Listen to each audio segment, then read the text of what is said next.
नमस्कार। आज मैं फिर आपके सामने अपराध की एक और घटना लेकर आया हूं। आज के अपराध की घटना भी हालिया है और हमारे लखनऊ की ही है, उत्तर प्रदेश की राजधानी लखनऊ की। बात कुछ यूं हुई थी कि 15 अप्रैल 2024 को 15 अप्रैल 2024 को थाना पारा है लखनऊ में, उसमें एक मोहल्ला है हंसखेड़ा। हंसखेड़ा में एक मकान में 70 वर्षीय रिटायर्ड नर्स मीना सिंह के हत्या होने की खबर मिली। खबर दी उनकी लड़की और दामाद ने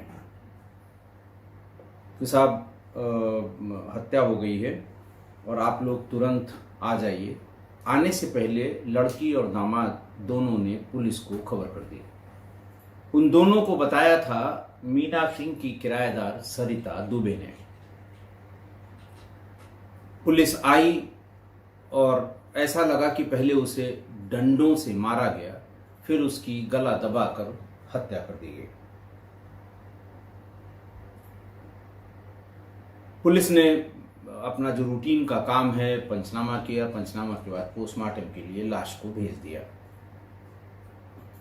मृतका की लड़की शालिनी सिंह ने एक एफआईआर लिखवाई। एफआईआर में उसने मृतका के पौत्र जयसिंह और अपने सौतेले पिता देव सिंह को नामजद किया। दोनों ही मृतका की मृत्यु की सूचना पाकर उसके घर पर आए हुए थे। एफआईआर की गई। पुलिस ने तुरंत उनको उठाया, थाने पर ले आया, पूछताछ शुरू की कि कैसे मारा, क्यों मारा।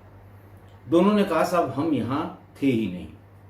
दोनों ने अपनी अपनी लोकेशन बताई, लेकिन पुलिस उसने कोई कसर छोड़ी नहीं, क्योंकि मैंने आपको बहुत बार बताया है कि जब नामजद हो जाए कोई किसी अपराध में तो पुलिस को ये लगता है कि उसे बहुत मेहनत नहीं करनी है। एग्रीव्ड पर्सन ने 2 लोगों या 3 लोगों, 5 लोगों, 10 लोगों को नामजद किया है और अरेस्ट करके उनको जेल भेज दीजिए। एग्रीव्ड पर्सन भी खुश, और अगर कोई बात अन्यथा निकलेगी तो वो पैरवी करेगा कि नहीं साहब बिल्कुल पुलिस ने सही किया है, मैंने लिखाया था, इन्होंने बंद कर दिया है। और अगर अज्ञात कोई अपराध लिखा जाए थानों पर तो आप यूं समझिए कि थाने वालों की लॉटरी निकल आती है। जो जरा सा भी रिलेटेड है कहीं से वो बुलवाया जाएगा, थाने पर बिठाया जाएगा, उससे कहा जाएगा कि आप इस अपराध में, इस हत्या में आपका नाम आ रहा है और क्यों आ रहा है ये भी पुलिस कुछ गढ़ के बताएगी, और फिर उसका दोहन होगा, उसके साथ तमाम दिक्कतें होंगी। तो इसी तर्ज पर उन दोनों को बुलाया गया, बिठाया गया, 2 दिन डिटेन किया गया। वो यही दुआई करते रहे कि साहब इनसे पूछ लीजिए, उनसे पूछ लीजिए, मैं वहां था, अपने घर पे था, कोई कृष्णा नगर में, कोई कहीं और बताया, जो घटनास्थल से काफी दूर थे। बहरहाल सीनियर अधिकारियों ने हस्तक्षेप किया। जो डीसीपी है वहाँ के दुर्गेश सिंह और एडीसीपी हैं पश्चिमी विश्वजीत श्रीवास्तव, इन लोगों ने हस्तक्षेप किया और ये कहा कि ठीक है, सीडीआर इनकी मंगा के, और ये जो बता रहे हैं ये उस दिन, घटना वाले दिन यानी 15 अप्रैल को सवेरे से इनकी गतिविधि इनसे पूछिए और सीडीआर पर इनकी लोकेशन कहाँ थी उससे इसको वेरीफाई करिए। खैर, चूंकि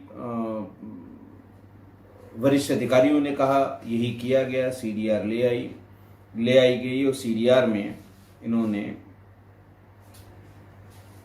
उनकी लोकेशन देखी तो उन दोनों की लोकेशन घटना स्थल पर घटना के समय नहीं थी। पुलिस ने उनसे पूछा कि भाई आपको कैसे सूचना मिली। पता लगा कि साहब हमको इस तरह से सूचना मिली, किसने बताया। ये जानने के लिए कि इनको सूचना कहां से मिली और जो ये बता रहे हैं उसमें कितनी सत्यता है, क्योंकि सूचना देने वाली उनकी किराएदार थी सरिता दुबे। सरिता दुबे का मोबाइल नंबर भी खंगाला गया, मंगाया गया। सरिता दुबे घटना के समय वहां पर थी और जिस व्यक्ति से उनकी सबसे ज्यादा बात होती रही सरिता दुबे की, वो व्यक्ति मृतका का दामाद था और उसका नाम था विनय सिंह। उसकी भी लोकेशन घटना के समय घटना स्थल पर थी। ये बिल्कुल नया और लेटेस्ट डेवलपमेंट था कि मान लिया कि वो तो उसी मकान में किराएदार थी, वो वहीं थी और उसको पता लगा और उसने सूचना दे दी। विनय सिंह वहां क्यों थे और उनके होने का क्या कारण था, इसका जवाब पुलिस न ढूंढ पा रही थी, न विनय सिंह इसको बता रहा था। क्योंकि जैसे ही इन दोनों की लोकेशन वहां मिली, पुलिस दोनों को पूछताछ के लिए थाने पर ले आई। विनय सिंह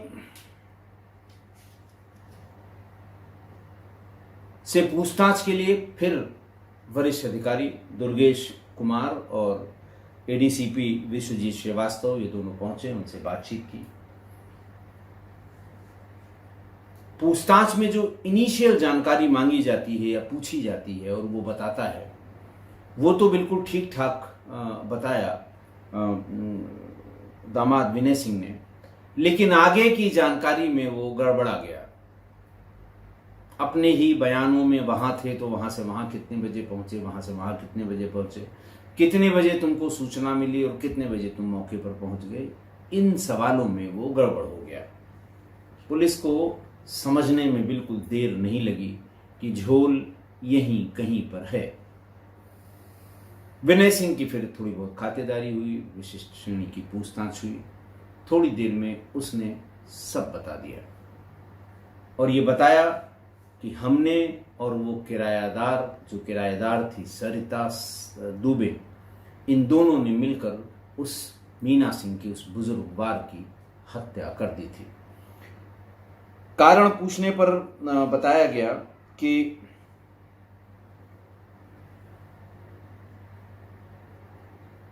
मीना सिंह अपने पौत्र जय सिंह को, पहले पौत्र से उसकी बहुत अच्छे संबंध नहीं थे मृतका के, लेकिन बाद में धीरे धीरे पौत्र जय सिंह ने उनकी बड़ी सेवा की। वो उस पर प्रसन्न हुई और घर में ये चर्चा की कि भाई मैं 70 साल की हो गई हूँ, पता नहीं कब मेरे साथ क्या हो जाए। मैं जय सिंह को मोहनलालगंज में एक जमीन लिखने वाली हूँ, मेरे पास 50 लाख रुपए हैं। ये बात सुनकर विनय के लालच आ गई, ये लार टपकने लगी कि महिला के पास 50 लाख रुपए हैं और जिस जमीन का वो जिक्र कर रही है उस जमीन पर विनय की भी नजर थी, चूंकि वो गिट्टी मोरंग और जमीनों की प्लॉटिंग का काम करता था। उसने फौरन उस पर आपत्ति की कि अभी आप कहां जा रही हैं और इतनी जल्दी भी क्या है, और लिखाना है तो अपनी लड़की को दीजिए। इस तरह की बातें उसने वहां पर प्रोटेस्ट किया विनय सिंह ने। एक तो ये पता लग गया कि इस बुजुर्ग के पास 50 लाख रुपए है, दूसरा ये जिस जमीन के लिए विनय सिंह आंख गड़ाए हुए था उसी जमीन को 50 लाख रुपए में अपने पौत्र को रजिस्ट्री कराना चाहती है। एक नंबर 2, उसने ये बताया कि जो उनकी किराएदार थी सरिता दुबे, उसके पति कहीं काम करते थे और उनका इसी बीच में ट्रांसफर हो गया और वो छुट्टियों में आते जाते थे। बीच बीच में इसका भी आना जाना हुआ, इन लोगों की नजरें 2-4 हुई और फिर आप समझ ही सकते हैं।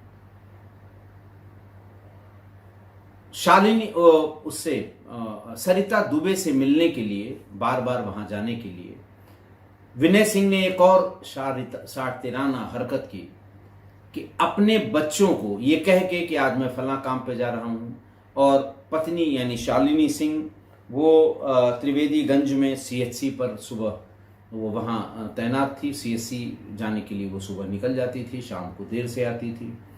तो विनय सिंह ने कहा कि बच्चों की जब छुट्टी हो जाए तो वो अपनी नानी के घर, मीना सिंह के घर आ जाएंगी, वहीं पर रहेंगी।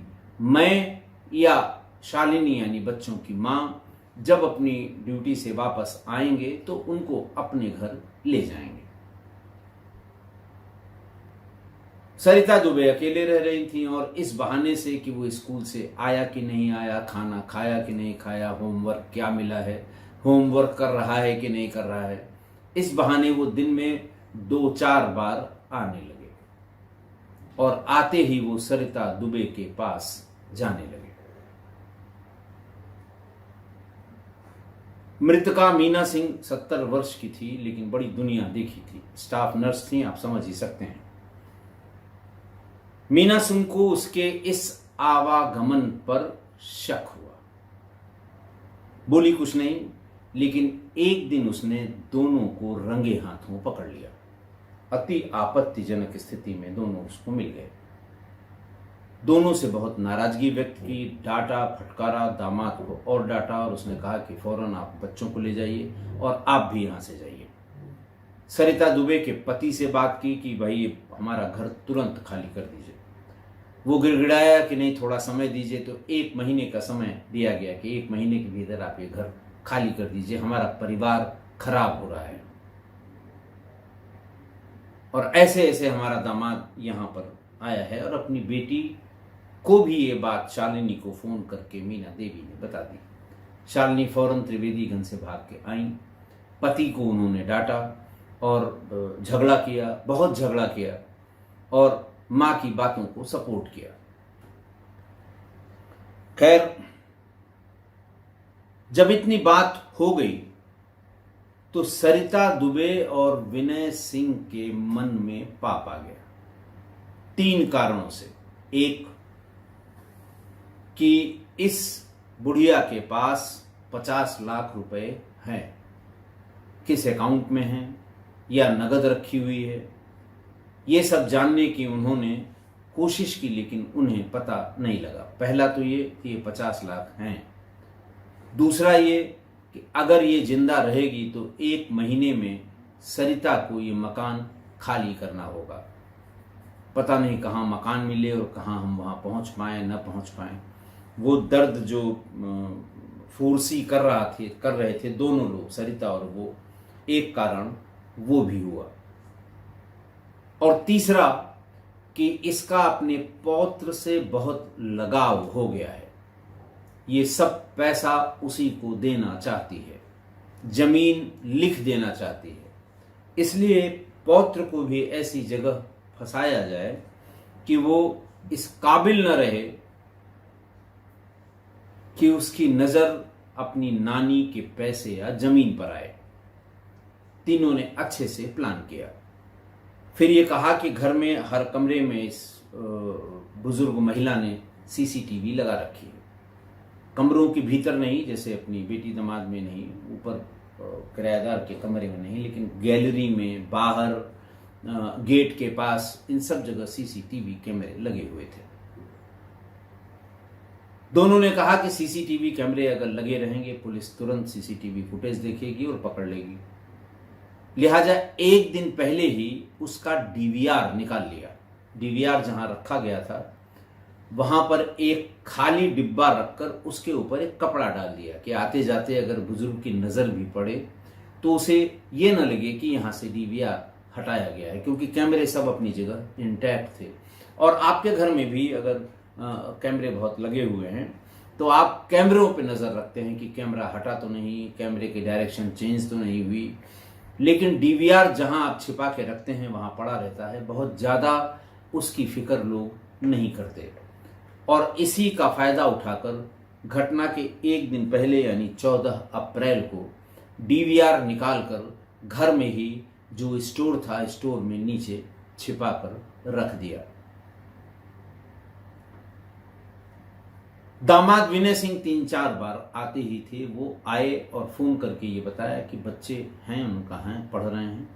उन्होंने कहा कि उनको अपने कमरे में जो तुम्हारे कंप्यूटर लगा हुआ है वहाँ भेज दो, उस पर वो गेम खेलें। मैं आ रहा हूँ, नीचे ही तुम हमें मिलो, हम दोनों लोग सबसे पहले मीना देवी का या मीना सिंह का काम तमाम करेंगे। सरिता दुबे ने वही किया। दोनों बच्चों को अपने कमरे में भेज दिया और खोल दिया कि देखो इसमें ये गेम है, तुम लोग अपना खेलो, अभी हम थोड़ी देर में आते हैं। वो नीचे चली गई, विनय सिंह आए, दोनों एक साथ मीना के बेडरूम में घुस गए। बेड के बगल में मीना एक छड़ी लेके चलती थी, वो छड़ी रखी थी और उसी छड़ी से सबसे पहले भरपूर वार मीना सिंह के सिर पर कर दिया। उसके बाद तकिए से उसका मुंह दबाकर सरिता और विनय ने मिलकर उसे इतना मुंह दबाया कि वो निढाल हो गई।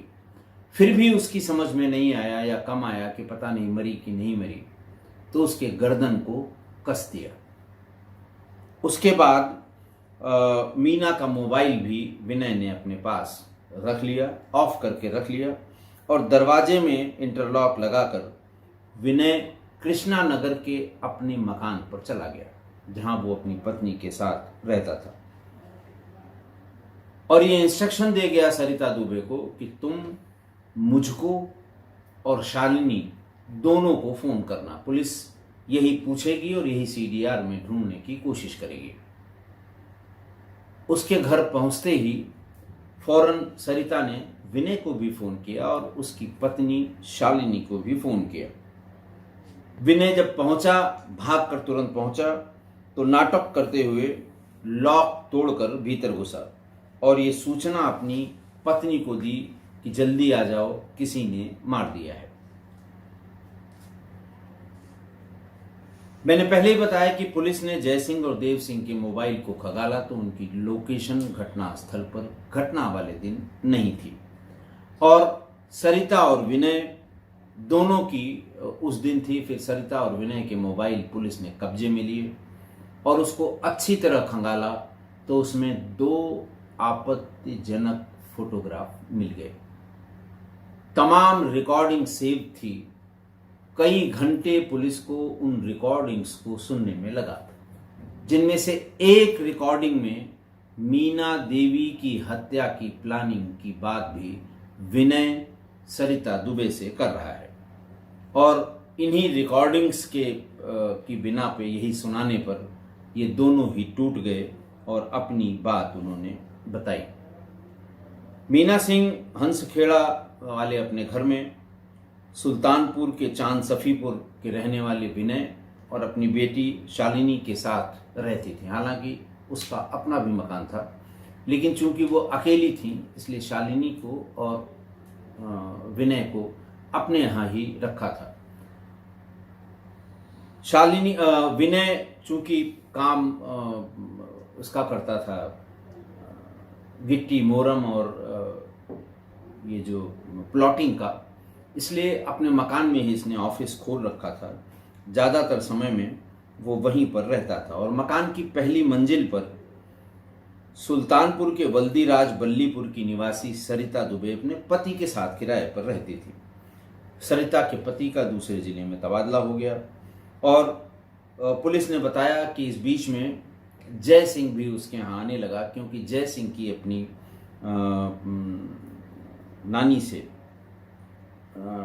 दादी से बहुत अच्छे संबंध हो गए थे। पहले वो उससे नाराज रहती थी और कभी कभी जय सिंह के वहाँ मानक नगर स्थित आवास पर भी जाकर वो रुकती थी।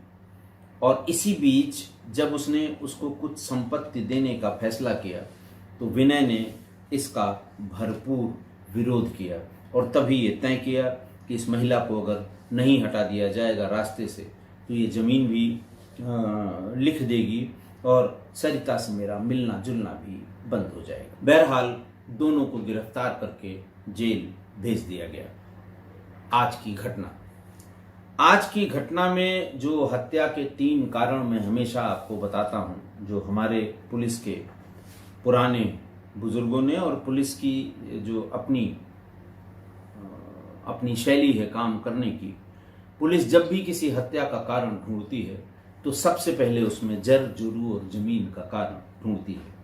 इत्तेफाक ये कि इस हत्या में जर, जुर्म और जमीन तीनों ही कारण मौजूद थे। सास के पास, जर का मतलब धन हुआ, सास के पास 50 लाख रुपए किस अकाउंट में हैं या कैश रखी हुई हैं। हत्या के बाद कैश को ढूंढने की कोशिश की गई। सारे पासबुक और चेकबुक निकाले गए, चेक, ब्लैंक चेक्स उसमें से फाड़कर निकाले गए और चेकबुक को उसी स्थान पर रख दिया गया, सिर्फ ये जानने के लिए कि अकाउंट में बैलेंस देख लेंगे कि किस अकाउंट में ये 50 लाख रुपए पड़े हुए हैं। दूसरा कारण जोरू का, यानी महिला का सास के घर जो किराएदार थी उस महिला से संबंध हो गए। मीना ने किराएदार और दामाद को आपत्तिजनक हालत में देख लिया, अपने दामाद और किराएदार दोनों को भला बुरा कहा और किराएदार के पति को फ़ोन करके उसे पूरी बात बता दी और ये भी कहा कि 1 महीने में मकान खाली कर दीजिए, हम नहीं चाहेंगे कि हमारा परिवार, बेटी का परिवार टूटे। और तीसरा कारण ये हुआ जोरू का, जर का कारण, जोरू का कारण, और तीसरा हुआ जमीन का। जिस जमीन की रजिस्ट्री मीना अपने पौत्र के नाम करने वाली थी, उस जमीन पर उसके दामाद विनय सिंह की भी नजर थी और तभी उसने सोचा कि एक झटके में मुझे ये महिला, ये पैसा और ये जमीन, यानी जर, जोरू और जमीन तीनों एक साथ मिल जाएंगे। इतनी सफाई से बुजुर्ग की हत्या की कि हत्या के समय मौजूद दोनों बच्चों को भी कुछ पता नहीं लगा। पुलिस बार बार दोनों बच्चों से ये पूछती रही कि बेटा कब देखा था तुमने दादी को या बुजुर्ग को, और किस समय आई थी वो, कब तक, और कैसे कोई आया भीतर, इंटरलॉकिंग से बंद कैसे हो गया, लेकिन बच्चों को बिल्कुल पता नहीं। दूसरा, सीसीटीवी लगे हुए थे लेकिन डीवीआर गायब था। पुलिस ने ये सोचा कि हो सकता है कोई लुटेरा, लूट करने वाला या हाउस रॉबर घर में घुसा हो, डीवीआर उठा ले गया हो। पुलिस यही सोचती रही और इस एंगल पर भी बहुत दूर तक पुलिस ने विवेचना की थी। तो ये तो हो गई सफाई। और तीसरी, शालिनी से कह के ऐसे 2 लोगों को नामजद किया जो इस केस की पैरवी कर सकते थे। एक सौतेले पिता देव सिंह और दूसरा जय सिंह, जिस पर बहुत मेहरबान थी ये बुजुर्ग महिला, जमीन देने की बात करती थी, पैसा देने की बात करती थी। इन दोनों को नामजद भी कर दिया।